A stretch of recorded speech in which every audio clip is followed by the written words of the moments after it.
Problem হয়ে দাঁড়ায়। সেই অভ্যুত্থানের আমি সাথে ছিলাম। তখন আমার যে কেন আসলে কিছু হচ্ছে না, সেই জায়গা থেকে আসলে এদের সাথে আমার যোগাযোগ। তো 5 তারিখ পর্যন্ত সবার উদ্দেশ্য মোটামুটি এক ছিল যে যে ধরনের অন্যায় হচ্ছে তার থেকে আমরা মুক্তি চাই। এবং 5 তারিখের পরে আমি তখন ঢাকায় ছিলাম, যে প্রবলেমটা দেখলাম একটা হচ্ছে সমন্বয়ের নিয়ে প্রবলেম হচ্ছে। মানে 5 আগস্টের আগে কোনো সমন্বয় ছিল না, কিন্তু দেখলাম সুনামগঞ্জে কিছু স্বঘোষিত সমন্বয় উদ্ভব হয়েছে এবং বৈষম্য বিরোধী ছাত্র আন্দোলনের ব্যানারকে কাজে লাগিয়ে কিছু মানুষ তাদের ব্যক্তিগত এবং দলীয় স্বার্থ হাসিল করতে চাচ্ছে। এই জায়গাটা খুবই প্রবলেমেটিক, কারণ যারা যে কোনো দলীয় পরিচয়ের যে কেউ হোক না কেন, তিনি যদি বৈষম্য বিরোধী ছাত্র আন্দোলনে একাত্মতা পোষণ করে থাকেন, তাহলে তার মানে তিনি এই বৈষম্য বিরোধী ছাত্র আন্দোলনের 9 দফা দাবির সাথে একমত। তো সেই 9 দফা দাবির মধ্যে ছাত্র রাজনীতি বন্ধ করতে হবে, এই দাবিটা ছিল।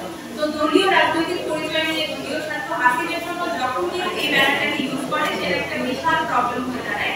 তো আমার মনে হয় এই জায়গা থেকে আসলে সুনামগঞ্জের যে বৈষম্য বিরোধী ছাত্র আন্দোলন নামের একটা গ্রুপ, অনেক এটা নিয়ে কনফিউজ, এটা তৈরি হয়েছে কারণ একটা দল হয়তো দলীয় স্বার্থ বের হতে পারছে না, আর আরেকটা দলে কেবলমাত্র সাধারণ শিক্ষার্থীরা দেশ সংস্কারে কাজ করতে চাইছে।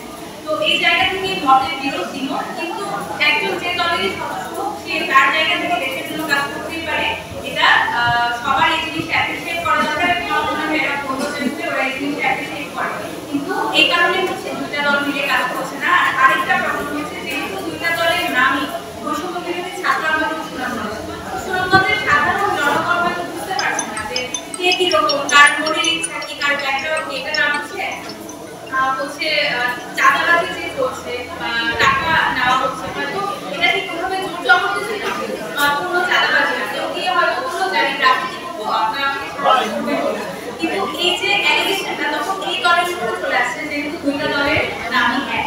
তো এই জায়গা থেকে আজকে এই প্রেসিডেন্টকে আমার মনে হয় উদ্দেশ্য যেটা, যে এই বৈষম্য বিরোধী ছাত্র আন্দোলনের সাধারণ শিক্ষার্থীরা যারা আছে তারা কারো